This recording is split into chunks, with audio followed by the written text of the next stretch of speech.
life stories, where every tale holds a lesson, a turning point, a quiet revolution of the heart. Today's story is about a woman who spent her life giving until the day she realized it was time to choose herself. On her 65th birthday, what should have been a celebration turned into a heartbreaking wake-up call from the son she once gave everything to.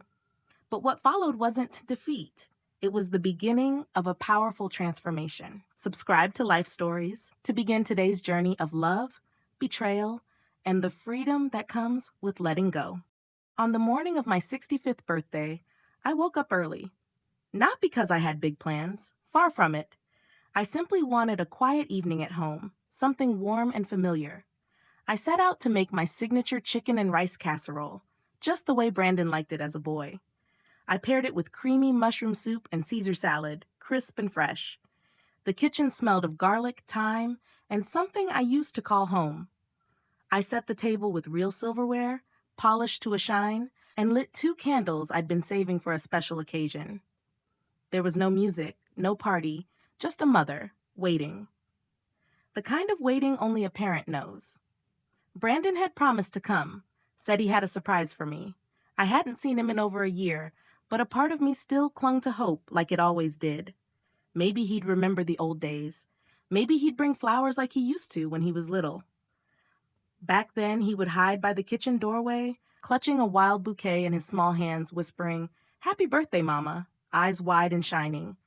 But time has a way of turning sweetness sour when love is taken for granted. By 7:30, there was still no sign of him. I relit the candles, then blew them out, then lit them again. It was nearly 8:30 when I heard the front door creak open.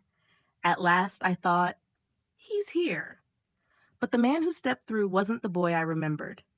Brandon stumbled in, reeking of alcohol, a lazy smirk on his face, and behind him came a woman I had never seen before. Young, heavily pregnant, dressed in loud colors, and far too much makeup. She clung to his arm like a prize. "Happy birthday, Ma," Brandon slurred. "Here's the surprise I was talking about. This is Kayla, my fiancée. She's 6 months along." I stood there, the warmth of the casserole fading behind me. My birthday dinner untouched. "We figured it's a good time for you to move back in for a bit," he continued. "Kayla's due soon, and we'll need help when the baby arrives. You're retired anyway. Might as well be useful." Kayla looked me up and down, then wrinkled her nose. "She doesn't exactly look fit enough for baby duty. Are you sure this'll work?" I didn't respond. My fingers dug into the hem of my dress. Brandon just shrugged, as if we were talking about reorganizing furniture. "If you're not up for it, there's always a nursing home. A decent one, of course. They're not cheap, and you know how I hate wasting money." His words didn't sting as much as the coldness behind them. It wasn't just the suggestion, it was the presumption. As if my life, my choices, my home were all up for negotiation. I let out a soft laugh, brittle at the edges. "So the surprise," I said, "is that you'd like me to be your babysitter. And if I refuse, you've already picked out a home to dump me in?" He blinked, caught off guard by my tone. "Don't be like that, Ma. You always said family comes first. Well, your family needs you now." But this wasn't about family. Not really. I turned and walked upstairs, leaving them in the dining room. The candles still flickered, but the light felt hollow. That night, I sat by my bedroom window, looking down at the darkened street below. I picked up the phone and called Cedar Hill Residence. The receptionist's voice was gentle, soothing. "I'd like to reserve a premium, independent living suite," I said. "For how long, ma'am?" "20 years," I replied. There was a pause. "Are you sure?" "Yes, and please, no emergency contacts. There's no family." I hung up the phone and turned toward my vanity. 2 old photographs sat there, one of me and Richard, taken back in our lab days, all smiles and ambition. The other was of baby Brandon in my arms, gurgling with laughter. I turned that one face down. I wasn't angry. I wasn't even sad. I was done. After 65 years of giving, I had nothing left to give to people who only came to take. That night, for the first time in a long time, I felt something I hadn't felt in years. Relief. The morning after my birthday, I came downstairs to the sound of dishes clattering and Kayla's voice bouncing off the kitchen walls like a jackhammer. "This kitchen is so outdated," she complained, tapping the tiled counter with her long acrylic nail like she was inspecting a health hazard. "No steam oven? No air fryer? How am I supposed to make healthy meals for the baby in this?" Brandon sat slouched at the dining table, scrolling through his phone like he hadn't heard a word.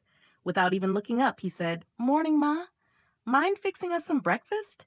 Kayla's been real picky lately." I looked at the casserole from the night before, still sitting untouched on the counter. Cold. Forgotten. My voice came out low and flat. "You didn't even touch the dinner I made yesterday." Brandon didn't look the slightest bit guilty. "Kayla said it smelled too strong. Pregnancy stuff." "Yeah," Kayla chimed in, waving her hand in front of her nose. "The whole house reeked. Honestly, we should have just ordered in." I turned toward the trash bin to throw it all away. But when I opened the lid, I stopped. There it was, my mushroom soup. The one I had stirred for 2 hours. Poured straight into the garbage, spoon and all. My hands tightened around the dish. I wasn't angry. I was hollow, emptied. "You two staying here is temporary," I said at last, my voice calm, too calm, like the moment before a storm. "This house isn't a hotel, and it's definitely not a maternity retreat." Brandon frowned. "What's that supposed to mean? Kayla's carrying my child. Can't you be supportive?" "That child is yours," I said, meeting his eyes. "Not mine. I'm 65. I'm not your nanny, your maid, or your fallback plan." "You didn't used to be like this," Brandon snapped, his voice sharp. "You used to love me." "I did," I replied quietly. "Maybe too much, so much that you mistook it for something you were entitled to." Kayla shifted on her feet. "If she doesn't want to help, we can hire someone. No need to stay here and be treated like this." Then she turned to Brandon, her voice coated in syrup. "Didn't you say your mom still had some savings? We're short on the investment, remember?" I stared at her, and all I could see was the greed behind her painted smile. That was it. The truth laid bare. They weren't here for me. They were here for my money. "You need to leave," I said. "This house doesn't welcome you anymore." Brandon stood up, face red with disbelief. "You're kicking us out? I'm your only son. Who's going to take care of you when you're old and frail?" "I'll manage," I said evenly. "Better alone than surrounded by people who treat me like a burden." And in that moment, something in me shifted. The last ember of hope I had for him snuffed out, quiet as a breath. I simply walked out of the room and began preparing for my move to Cedar Hill. My real life was waiting. 2 days later, I hardly recognized my own home.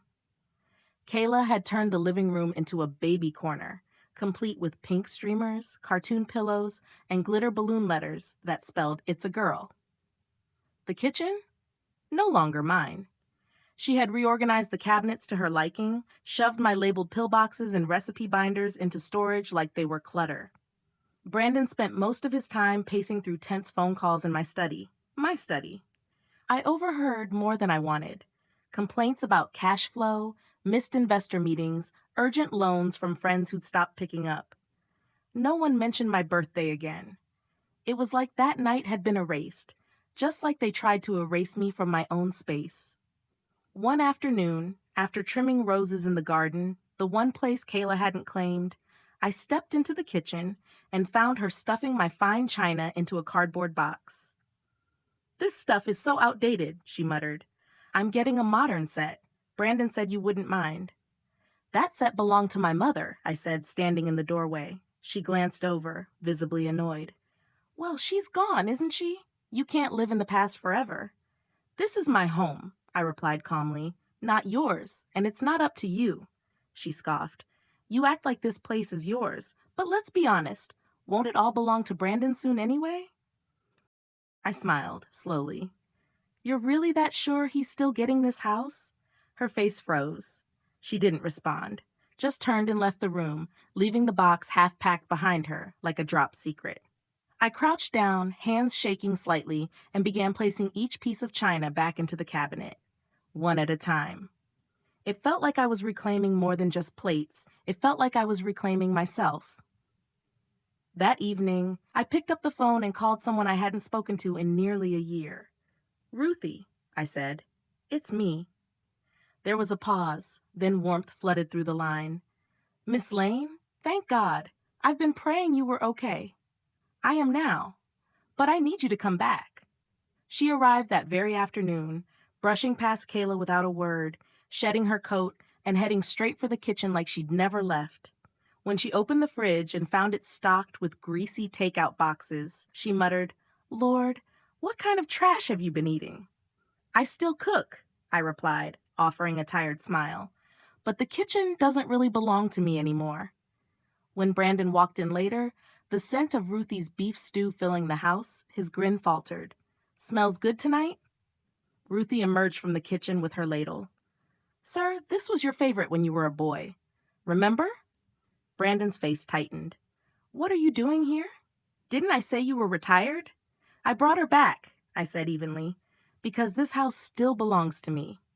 And that was the first moment he realized his grip on everything was starting to slip. The next morning, sunlight poured through the window of my suite at Cedar Hill. I sat on the balcony, a warm cup of rose tea in my hands, watching the lake shimmer like glass. For the first time in decades, no one needed anything from me. No one was asking me to give up my peace, my time, myself. Cedar Hill wasn't just a residence, it became my sanctuary. The Art Foundation grew beyond what I'd imagined. We funded student exhibits, supported local art programs, and gave young talent the kind of opportunity my friend Samantha never had. Each grant, each painting, each letter of gratitude from a young artist, it stitched something whole in me again. As for Brandon, I did hear from him. A letter, shaky and uneven in its handwriting, arrived one spring afternoon. He said he was working in a warehouse now, living in a small apartment outside the city. He said he understood, truly for the first time, how deeply he had failed me. He didn't ask for money. He didn't beg for forgiveness. He only said he hoped that one day I might see him as someone different. I placed the letter in the drawer beside Samantha's last painting, not as a goodbye, but as a quiet maybe. Because the truth is, healing takes time, and so does becoming the person you were always meant to be. I used to think the story of my life was already over, but it turns out the real chapters, the ones filled with purpose, peace, and power, begin only when you finally choose yourself. Thank you for listening. If this story moved you, please subscribe to Life Stories for more powerful narratives about love, loss, growth, and the quiet strength that lives in all of us. New stories are posted every week.